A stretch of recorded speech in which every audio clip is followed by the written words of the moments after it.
Yang ji jimbur zirdan nimi zhang zonen hunum jimbur nga gyata bakar targan tsanto shirmar to. Tumba tikje jan la ki sham tsar mechan rawar seringi zhang kamsa jawar tikji shan la yilarma. Jigme Phuntsok jala sara de gongje topan pawar shinji lo, gongje topan pawar shinji lo, gongje topan pawar shinji. Profound and subtle Dharma is rarely encountered in eons. Now we can hear and follow it. May we realize the Tathagata's meaning. To liberate sentient beings, please generate bodhicitta before today's teaching. Next, we will continue with the Sutra of Great Liberation. How much is left? Can I check your textbook?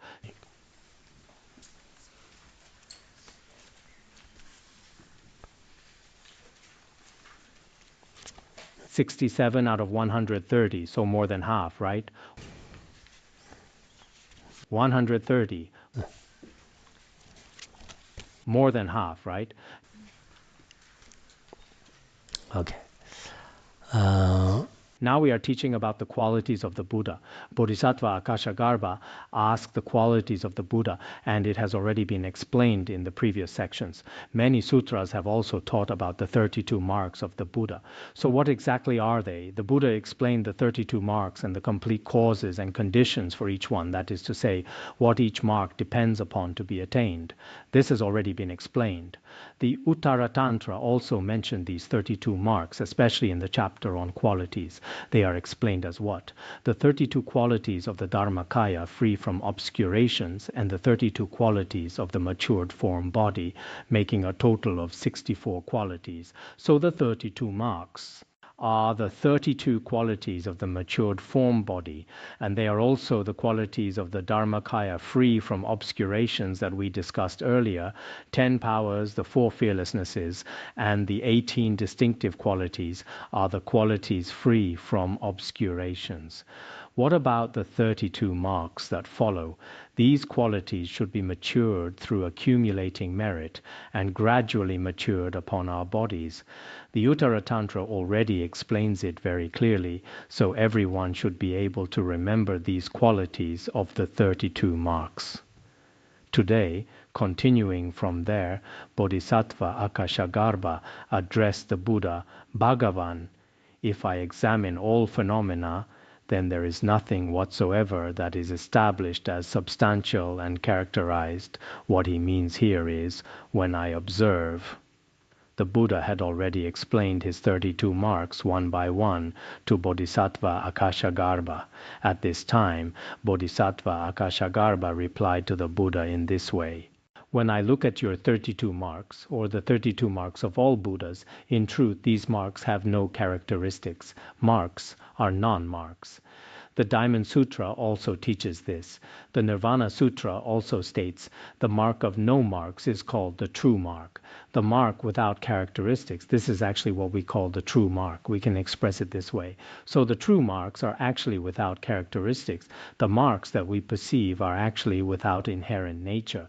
What we're teaching in class today mainly involves aspects of emptiness. For those who have previously studied Madhyamaka or Prajaparamita, listening to this may feel quite natural and comfortable. Not only is there no contradiction, but you will feel particularly connected to the entire teaching, like drinking water and knowing for yourself whether it is cold or warm. You will resonate deeply. If you know nothing about emptiness teachings, planted no seeds from past lives, and in this life haven't studied well through hearing and contemplation, you may feel half understanding, half confused, or sense some contradiction. In any case, after these teachings are completed, you should have some realization. A few days ago, some people told me, we're fortunate that we went through the Uttaratantra once. If we hadn't, even with Chinese translations and other versions available, reading it on your own, you might not get the same depth of understanding. Because when you just read the words yourself, so much of the profound content may not really touch your heart. This is why the Dharma really needs to be learned through listening. Then definitive understanding arises within you, and you continue contemplating and practicing. Only this way can you attain its complete meaning. This is the proper approach. Bodhisattva Ākāśagarbha also said, even if the Tathagata were examined, there is no Tathagata's path of practice. Actually, his observation of phenomena here is just an overall statement. Below this, phenomena will be elaborated from two aspects.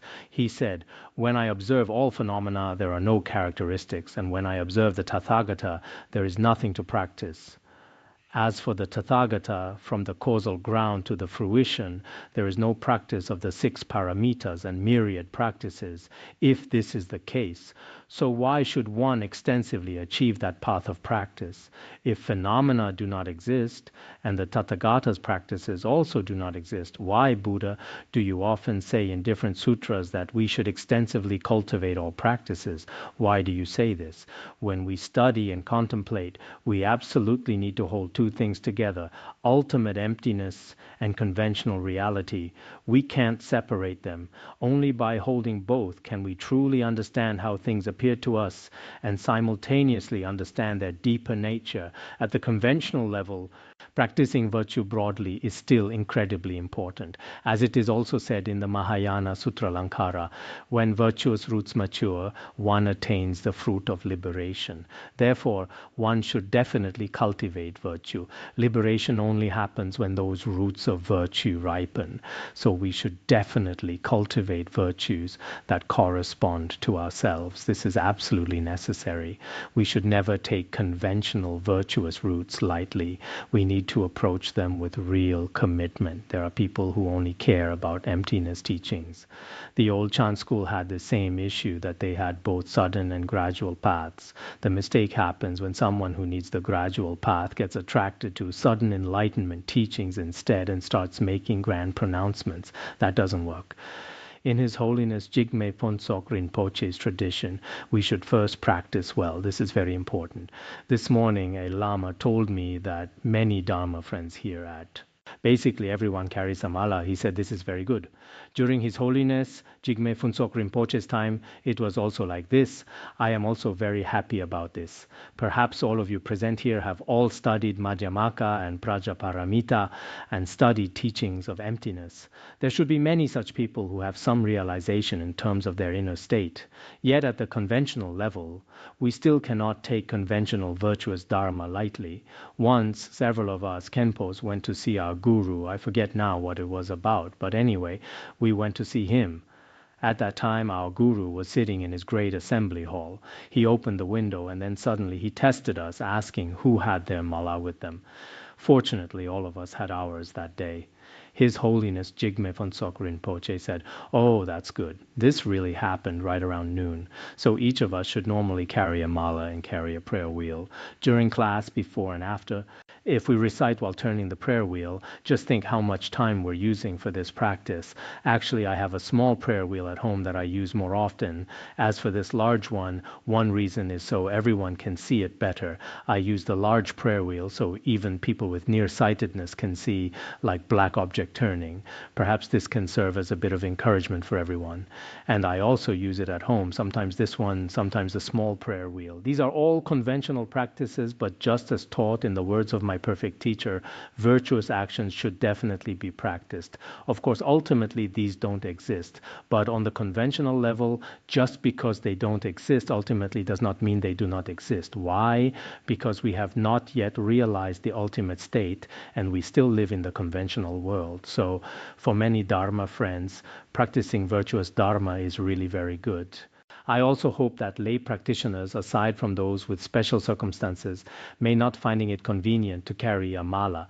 Everyone should carry a mala and have daily recitations. Prostrations and meditation should not be interrupted. If there is no meditation for ordinary beings' mind stream, it is very difficult for the profound teachings to integrate into our minds. Thus, we certainly need to make some effort.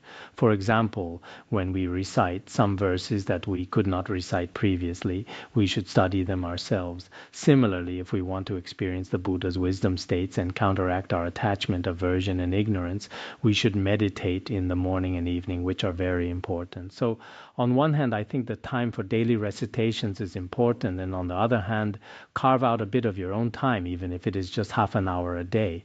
It should be achievable for meditation. If you practice long term, These teachings will easily mature in your mind. Once they mature, you will see obvious effects in reducing your afflictions. If we merely listen but do not practice, then this listening just comes and goes through our ears, and it does not reach our minds. Most of our afflictions arise dependent on the mind. So if we do not tame our minds or apply antidotes to them, then the teachings we've heard or the scriptures we've read may not have a taming effect on our inner minds. So even if, for example, today we are teaching the ultimate, that everything is neither true nor false and so forth, why are they neither true nor false? If you contemplate them in your mind, this itself is a kind of practice. Then as you gradually contemplate, as this contemplative wisdom becomes more and more mature, then improper mental attention will gradually decrease. It cannot happen in just 1 or 2 days. Some people may say that they have listened to so many teachings, yet the afflictions have not decreased. Actually, merely listening to teachings is not definite to counteract the afflictions. Does listening to teachings have merit? Yes, it has merit. Does reciting scriptures have merit? Yes, it has merit. But the most crucial thing is practice. Moreover, these afflictions cannot be removed just by meditating once. It doesn't work like that. They're overcome gradually. If my afflictions were really strong before, what happens is gradual. First I suppress them, then I apply antidotes, and then little by little I uproot them completely. There's a process, and this is very important. So I say, the Buddha's teachings mostly explain ultimate non-existence, absolutely, but we can't just abandon all our daily practices and recitations. That would be a mistake. So we should still rely on the blessings of our lineage gurus, of His Holiness Jigme Phuntsok Rinpoche. All of us who practice should be walking what we call the middle way, avoiding both extremes. Don't swing to the ultimate side, don't swing to the conventional side, keep both alive, ultimate understanding paired with conventional practice. I really think this is the most effective approach. Below it says, if there is nothing whatsoever that is established, if there is no Tathagata's path of practice, so why should one extensively achieve that path of practice? And he continues to ask, if I also examine all the phenomena of the 3 jewels, the 4 truths, the aggregates, the sense spheres, the realms, the 12 links of interdependence, or the 12 sense bases, the 18 sense spheres, from ignorance to aging and death, then the 6 paramitas, and internal and external causes and effects. All these teachings are very important in our practice. These Mahayana and Hinayana teachings, internal and external causes and effects, emptiness, signlessness, and wishlessness, and the Bodhisattva Ākāśagarbha says here, and so forth. The Tibetan is slightly like this. All these phenomena included in internal and external causes and effects, in terms of their true nature, are emptiness. There are no characteristics, there are no aspirations. Birth and arising aren't seen, and cessation and disappearance aren't seen. One does not see all the phenomena mentioned above being born. The 3 doors to liberation, or speaking of no arising and no ceasing, they are like illusions, like emanations, like a blaze, like an echo, like the water's moon, appearing yet without inherent nature. What do all these explain? All of these have no true reality whatsoever. The Lankavatara Sutra also says that these phenomena, in conventional truth, all things exist. In ultimate truth, they do not, yet their true nature is signless. This is the ultimate truth. On the conventional level, the 3 jewels, 4 noble truths, 12 links of dependent origination, all phenomena just mentioned, all exist. In the ultimate truth, they do not exist. So what is the true nature? Their non-existence is correct. No arising and no ceasing, as this is the true first ultimate truth. In the ultimate truth, all these phenomena are utterly unattainable, like dreams and illusions. Of course, there is a kind of appearance like dreams and illusions, like mirages. The 12 metaphors of illusion that we often mention, although there is a kind of manifestation, actually they are also false. The following metaphors are such that even the appearances do not exist, like the hair of a tortoise, like the horns of a rabbit, like a skyflower, do not exist at all. Actually, Madhyamakavatara also uses the image of all phenomena being like a barren woman's child. Turtle hair and rabbit horns, these don't even have appearances. They're completely non-existent. flowers in the sky and the son of a barren woman, not even appearances. It's like putting on a reflection's clothes. True, there is also a shadow following the body. The shadow is there, but if we were to wear it as clothes, that would be impossible. Clothes made of shadows are even impossible. Riding an illusory elephant, well, an illusory elephant definitely does not exist. The Dunhuang version says, riding many white elephants, but both Tibetan and Chinese versions say, riding an illusory elephant. So what's going on here? These phenomena are like being, like non-being, somehow both. What are these phenomena? They seem real, but they seem unreal. They're like both existence and non-existence, yet also like neither. Neither being nor non-being, neither permanent nor annihilated, neither arising nor ceasing, neither internal nor external, neither seen nor cognized, just like space. We might say these phenomena appear to exist or appear not to exist. But look closer. These phenomena aren't really existent nor non-existent, neither permanent nor annihilated, neither arising nor ceasing, neither internal nor external, neither seen nor not seen, neither cognized nor not cognized. Their true nature can be said to be like space. There is a sutra, the Upali Paripricha, that says all phenomena are like space. One can establish hundreds of thousands of names. When truly observed, the nature of these phenomena should be like this. The Avatamsaka Sutra tells us too. When observing all phenomena, their inherent nature is utterly non-existent. All their arising and ceasing appearances are merely conventional designations. When we observe all phenomena taught by the Buddhas, their inherent nature is originally utterly non-existent. Although they appear as arising and ceasing, being and non-being, right and wrong, and so forth, actually all of these are merely conventional designations. In this respect, I think those who have studied Madhyamaka, it's not primarily a faith-based thing. I keep saying this. When we actually investigate this ourselves, we'll finally discover that what we are seeing, what we are hearing, what we are tasting, and what we are touching, all these forms, sounds, smells, tastes, and tangible objects, or the suffering and pleasure we feel, all these phenomena are indeed merely nominal designations. This point should be realized through Madhyamaka reasoning such as the Vajra splinters, neither one nor many, dependent origination, and the absence of arising from the four extremes. When analyzed with these, everyone can be certain without doubt. So I think all of you, since you have come here or listened to this teaching through different means, you should have some realization of the Prajna Paramita emptiness taught by the Buddha. When we speak of realization, there is realization attained through analytical investigation with conceptual thought, and also realization attained through meditation of the true nature of all phenomena. At that time, when we truly observe, all phenomena that we encounter, aside from being like dreams and illusions, are utterly unattainable. For everyone, this should be possible. I believe many of you here also have some realization of this state. Of course, do not think this state is too high, thinking, oh, now I finally know that mind is unborn and unceasing. Wow, I have now realized it. Starting tomorrow, I can stop wearing clothes. Or I can now engage in the conduct of realized beings. That also does not work. This is just understanding in words or in theory. Actually, you may not completely comprehend such principles, but here's the question. What we speak about, neither being nor non-being, neither permanent nor annihilated, neither arising nor ceasing, what are we really getting at? Especially for those of us who have not studied Buddhism, it may really not be particularly clear.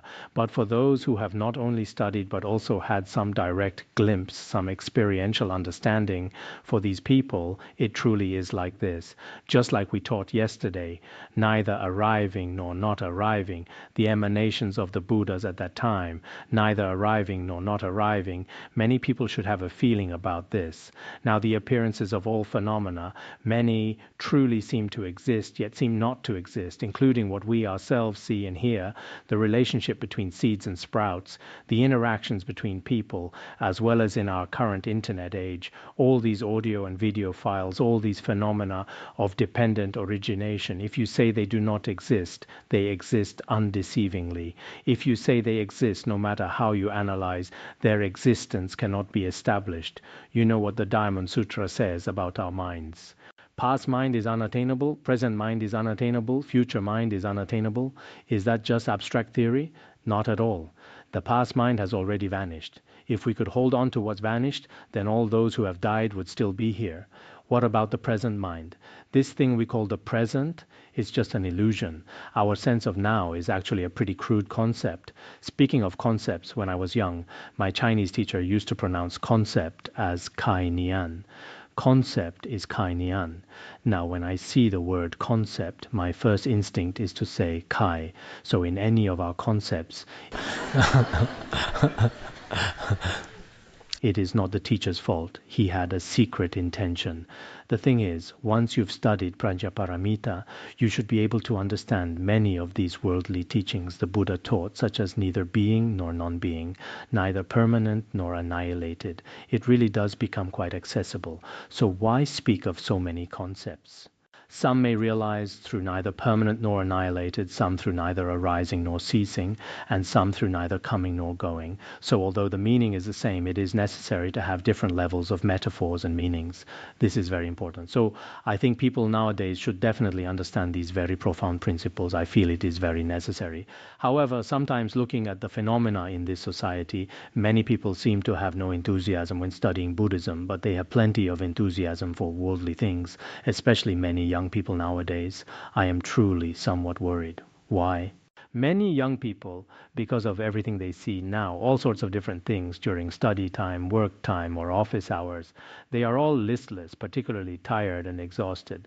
But generally after midnight, like yaksas, they are particularly enthusiastic and energetic, staying up late, chaotic schedules, irregular eating. Their behavior is also not disciplined. This becomes a pattern for so many. I think we monastics are actually quite fortunate by comparison.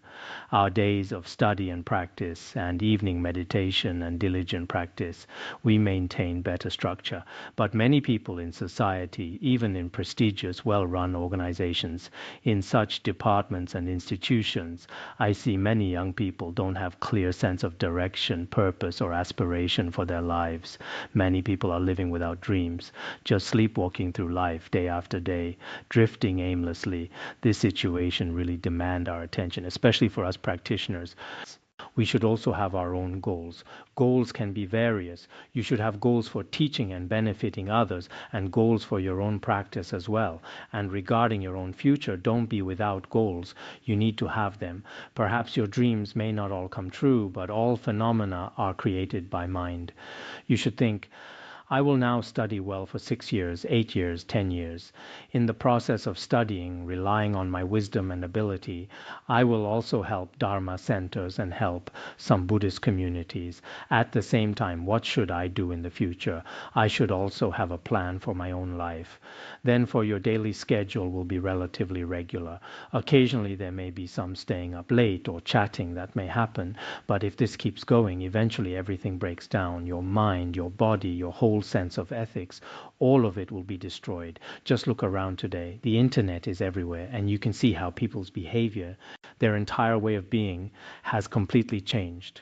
In the end, not to mention benefiting others through Dharma, they may not even be able to become a kind person. This whole addiction to screens, to phones and TV is a very frightening thing. What happens is, slowly but surely, everything good starts slipping away. Your kindness, your integrity, and your discipline, it all just fades to nothing. In the end, what is left? Only regret, disappointment, despair, and suffering. So I think many of us really need that Madhyamaka realization we talked about today, that understanding of neither permanent nor destroyed, neither coming nor going. But I'm not talking about just knowing the words or the theory. Sure, anyone can say the words. Nothing comes, nothing goes, nothing's born, nothing dies. Anyone can repeat that. What I mean is truly getting it in your own heart, through your observation, through actually practicing, genuinely understanding that this is how things actually are. This is not something others have said. At a certain point in your practice, you just get it, and then in everything you do, walking, standing, sitting, and lying down. Yes, on the conventional level, you still have to speak, still have to eat, have to sleep. These are all necessary. But underneath it all, what world are you really living in? Take some time to look into that yourself. Relying on the kindness of our lineage gurus, each of us should be clear about this. At this time, in appearance, I am like worldly people. I may interact with all kinds of people and do all kinds of things, but my own inner realization should be different from others. This is the attainment from seeking the Dharma. If you do not even have such attainment and every day you just reluctantly listen to teachings, reluctantly generate bodhicitta, passing time like this is also a way of existing, but it is not very ideal. Why do you say I should engage in all practice? Well, just now, all phenomena are like space. Then, Buddha, why do you say we should extensively practice all phenomena? Why do you say this? This is the first question. The second question is about observing the marks of the Tathagata. Actually, the marks of the Tathagata are also nothing here, also neither being nor non-being. This is the meaning. Bodhisattva Ākāśagarbha said, if I examine the Tathagata, no sentient beings, no life, no nourishment. Actually, the Tathagata is not a sentient being, nor does he truly have a lifespan, nor is he a great being. In the Tibetan, I see in the earlier part, yes, in this place, neither power nor one with power, and also nor a creator. There is such a passage. Also, when observing the Tathagata, he is neither power nor one possessing power, nor is there a creator. Not like what other religions say, the creator of all phenomena, the creator of the world, there is none. Below, the 18 sense spheres are used to observe the Tathagata. These should all be the Tathagata. There is no I, no form, and no object that is the characteristic of I and form. The Tathagata is not the I faculty, nor the form objects perceived by the I faculty, nor the phenomena corresponding to both I and form. Following this pattern, there is no ear, no sound, and no object that is the characteristic of ear and sound. There is no nose, no smell, and no object that is the characteristic of nose and smell. There is no tongue, no taste, and no object that is the characteristic of tongue and taste. There is no body, no touch, and no object that is the characteristic of body and touch. There is also no mind, no phenomena, and no object that is the characteristic of mind and phenomena. This is what we call eye, ear, nose, tongue, body, and mind, and then form, sound, smell, taste, touch, and phenomena. When these two are combined, the meaning is, as we just discussed, the Tathagata is not the I faculty, nor is he form objects.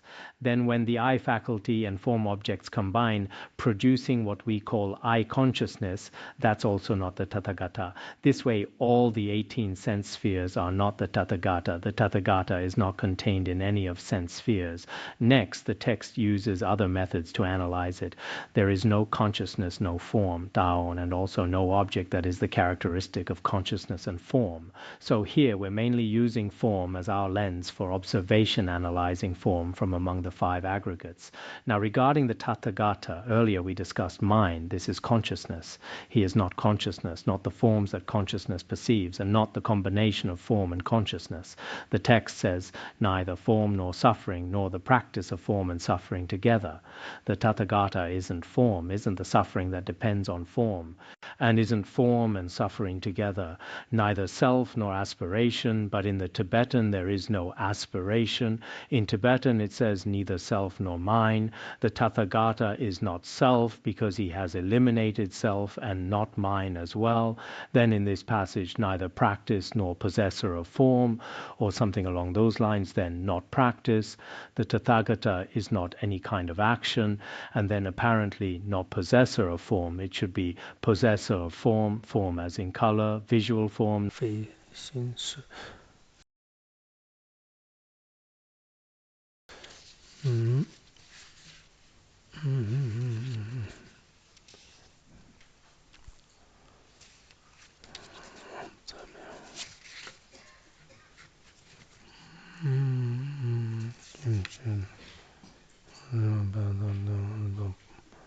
Neither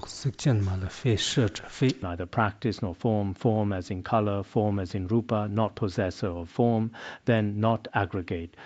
The Tathagata is not an aggregate, neither real nor unreal, neither gathered nor scattered, neither exiting nor entering. Feeling, perception, formation, and consciousness, the same applies. So with the Tathagata, we've just gone through this analysis, focusing mainly on form from the 5 aggregates. When observing, mainly using the 18 sense spheres, within the 18 sense spheres, our 6 sense bases are already included. Then later, form aggregate has been taken for observing whether the Tathagata is the form aggregate or not. If he is not the form aggregate, then the Tathagata's feeling, perception, formation, and consciousness also are not. Finally, there is also this. There is no going away and no returning nearby. The Tathagata has no going, has no coming. Since both coming and going are absent, one doesn't possess an abode to live in without any abiding place, then doesn't possess a thought mind or consciousness. Sometimes thought mind and consciousness are distinct in many scriptures and treatises, doesn't possess a body, speech, or mind. There is no singular and no multiple. Here too in the Tibetan is different as in different nature, that different, but two also has this meaning. Neither one nor different, there is no past, no future, and also no presently emerging. Neither past nor future nor present, neither defiled nor pure, neither self nor sentient being nor lifespan nor person, neither permanent nor annihilated. Above it was phenomena that were neither permanent nor annihilated. Here it is the Tathagata who is neither permanent nor annihilated. No production and no cessation. There is no meditation, no practice, no rejecting and no adopting. Nothing abandoned, nothing accepted. Ultimately abiding. Why do you say extensively cultivating all practices? This is the ultimately nature of Tathagata, just as explained in the Uttaratantra. The Dharmakaya permanently abides. Since the Tathagata is like this, then how can we say that the fruition of Tathagata is achieved through accumulating merit, extensively accumulating merit, practicing virtue, and finally cultivating it? Why do we say this? So Bodhisattva Ākāśagarbha raised this question from 2 perspectives, phenomena and the Tathagata. When this question was raised, the Buddha then praised Bodhisattva Mahasattva Ākāśagarbha. He said, "Excellent, excellent. Son of the lineage, at a previous time you worked for innumerable, limitless Buddhas."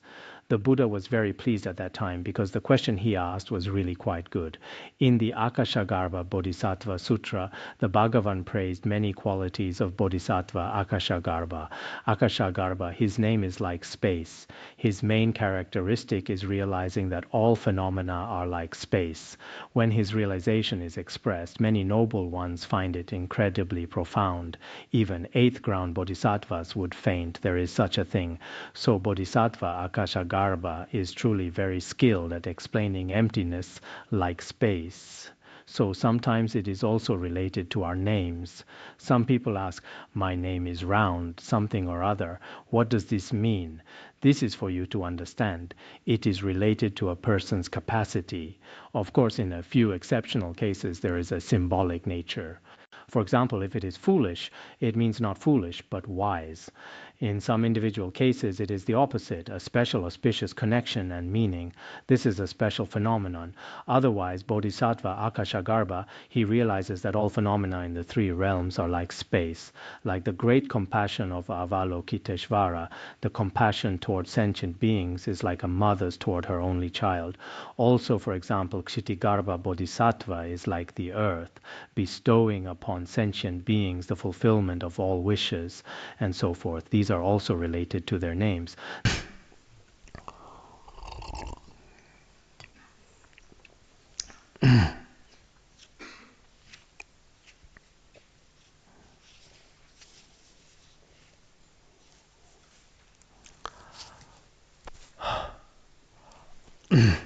The Buddha said, "Wonderful, wonderful son of the lineage, as you have made offerings to countless Buddhas in the past, you formed the roots of virtue, and after a long time you entered the consummate meaning of the unsurpassed Mahayana.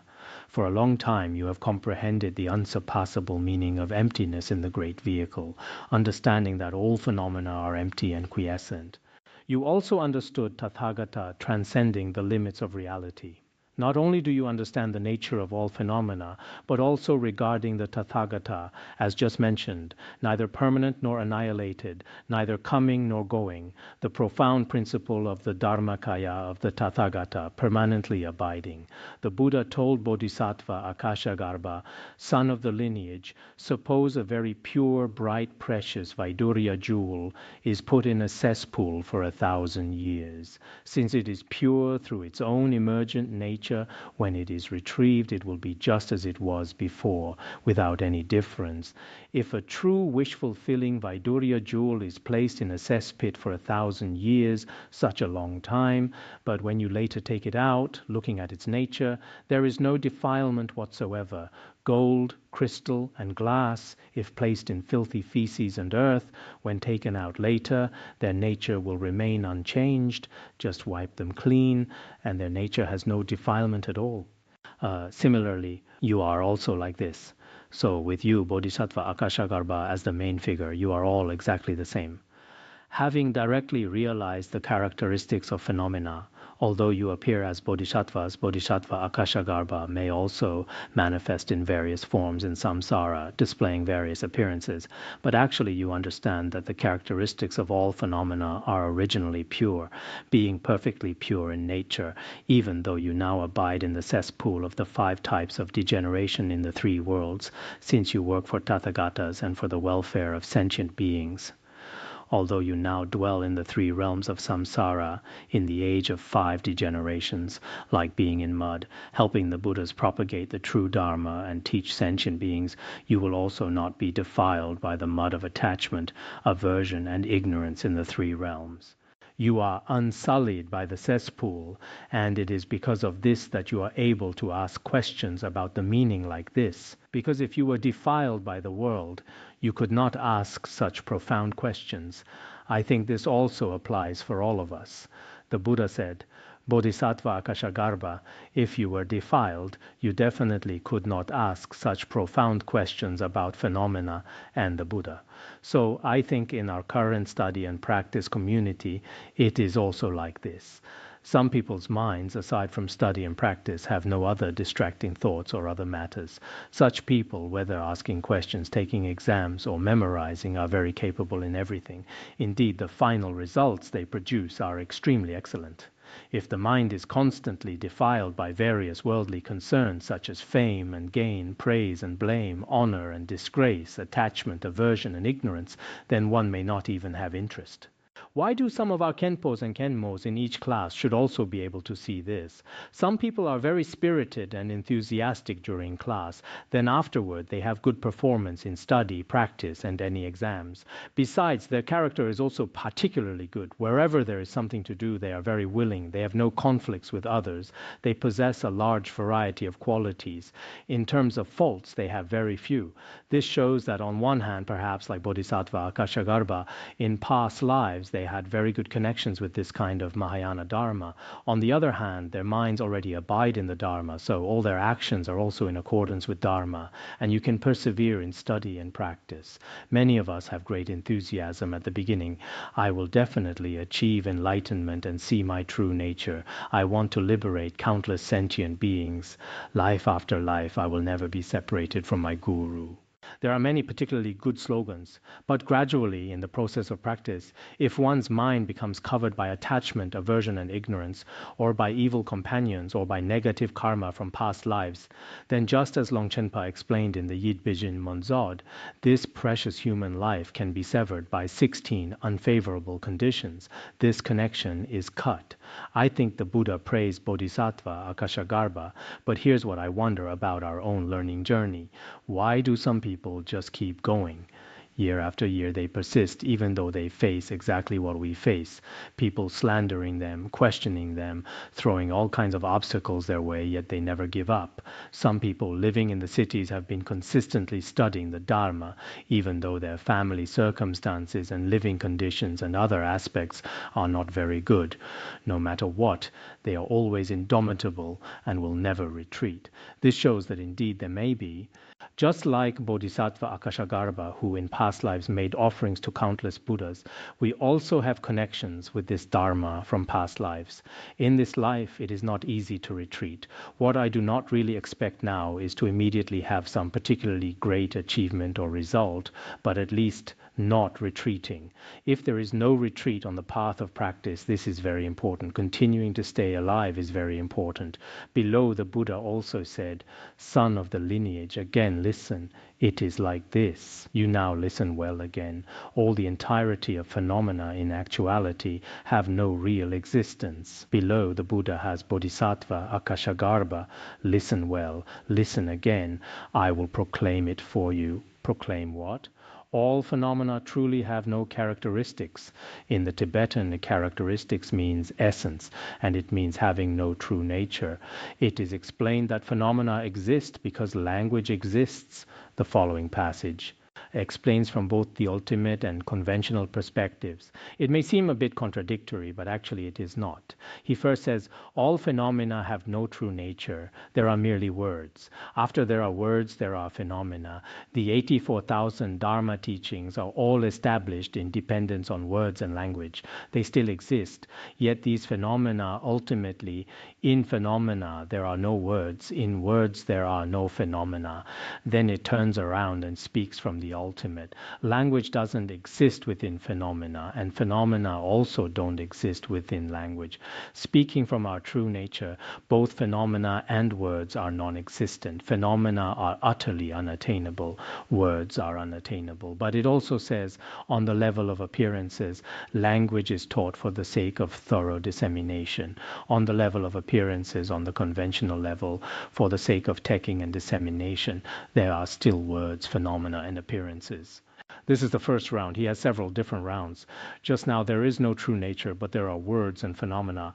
Then both phenomena and words there is nothing, but for the sake of dissemination they exist. This is the first round. Then below in such words one can also say there is no bodhi. In bodhi there are also no words. This is the first ultimate truth. Although in the ultimate truth there are no words, this also explains that in the ultimate truth there are no words. Just now enlightenment doesn't exist within language. In bodhi there are also no words. Moreover, in the ultimate, indeed, it has no words. In the conventional path, we speak of words. On the conventional path, on one hand, there are words, and moreover, sentient beings have Buddha nature. Gradually, there is unsurpassed bodhi, so this also is not separate from words. So in Buddhism, the combination of the true nature and appearances is the most important. Because it is not possible to be separate from words in order to liberate sentient beings, we still need to establish words. Just as the Lankavatara Sutra also says, I speak to sentient beings about various conceptual fruits so that they may develop joy. Yet the Dharma is truly beyond both existence and non-existence. For the sake of sentient beings, I speak of various conceptual, illusory, provisionally established fruits and jhanas and so forth. What are these? For sentient beings who like these things, I teach them this way. We speak of Shravaka vehicle, Pratyeka Buddha vehicle, human and celestial vehicles, and so forth. But actually, these phenomena indeed also have no true reality, neither existence nor non-existence, transcending all characteristics. The Buddha also said in the Lankavatara Sutra, on one night I achieved perfect enlightenment, on another night I entered parinirvana. Between these two I have not said anything at all. The Buddha said, on a certain night I achieved the fruition of perfect enlightenment. Until later I manifested parinirvana on a certain night, while throughout this entire time between the two, whether we speak of 49 years or 50 years, in this interval I have not taught any Dharma at all. From the definitive meaning, indeed it is like this, but in our appearances sentient beings still have Buddha nature, and Buddha nature is expressed through words. If it were not like this, we sentient beings would also have no no way to realize it. So in some sutras, words are called the lamp of language. Just as we use a lamp to illuminate forms relying on words, they illuminate the human mind. In some sutras, it is explained like this. So sometimes words are truly very necessary. Generally speaking, Master Yingguang, I heard he had a pretty thick accent when he taught. A lot of people who attended his teachings, he was from Shaanxi, wasn't he, had trouble understanding him. When you think about it, all the great masters we've heard of had their own regional accents. Later, he said, persuading people with speech lasts a moment. Persuading people with books lasts 100 generations. He said writing books might be better. Speech will only circulate for that period of time. But if it is a book, then it will be transmitted through the ages. It should be very meaningful. So Master Yin's collected writings, he had them begin compiling those. So sometimes these written teachings, although they are a kind of illusory appearance for future sentient beings, they are particularly necessary. If there were none, then ignorant sentient beings might not encounter the lamp of luminous language just mentioned. As for the lamp of language, our spoken language is limited. In particular, audio and video do not have a very long lifespan. We should leave behind some works. Written texts and such texts protection should be very important for the future. So our the cuckoo of instant presence or something like that. There was a teaching like this in the past. I heard this Dzogchen teaching is very brief, but the elder masters valued it extremely highly. So if there are blessings and special meaning, even if the text is very short, it is particularly meaningful for many sentient beings. So collecting some texts will provide convenience for future sentient beings of different capacities, which is also very important. So here, in appearances, on the conventional level, words are also very important.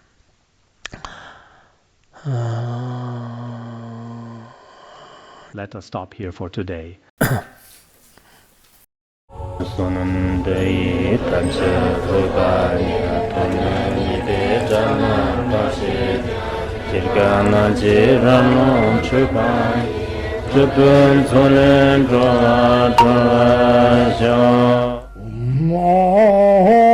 Bandara Badna Sodargye Bandara Badna Sodargye Bandara Badna Sodargye